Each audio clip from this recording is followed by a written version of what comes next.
মাননীয় স্পিকার, আপনাকে ধন্যবাদ। আমাদের উত্তর অঞ্চল এবং দক্ষিণ অঞ্চলের প্রবেশদ্বার সাংস্কৃতিক রাজধানী কুষ্টিয়া। এখানে বটতল থেকে কুষ্টিয়া বিশ্ববিদ্যালয় পর্যন্ত এবং বটতল থেকে পাটিকাবাড়ির শেষ সীমানা পর্যন্ত প্রায় 20 কিলোমিটার, ওদিকে 22 কিলোমিটার এই রাস্তা অত্যন্ত জরাজীর্ণ অবস্থা। আমি মাননীয় মন্ত্রী, সড়ক পরিবহন মন্ত্রীর নিকট আবেদন রাখছি, আমাদের এই দুইটা রাস্তা, বিশেষ করে 42 কিলোমিটার,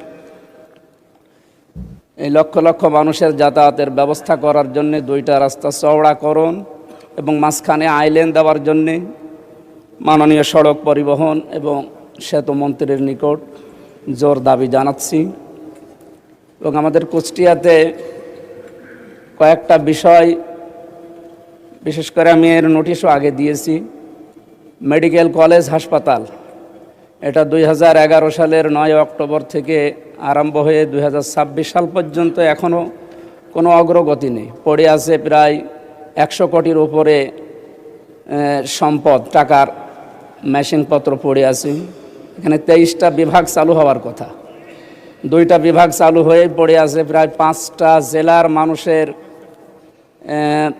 18 থেকে 20 লক্ষ মানুষের এখানে চিকিৎসার ব্যবস্থা করা সম্ভব যদি এটা অতি দ্রুত চালু করা হয়। মাননীয় স্বাস্থ্যমন্ত্রীর নিকট আমার আকুল আবেদন, যত দ্রুত সম্ভব মেডিকেল কলেজ হাসপাতাল চালু করার মাধ্যমে আমাদের এই 5-6টা জেলার মানুষের অন্তত চিকিৎসার সুব্যবস্থা করার জন্য আহ্বান জানাচ্ছি।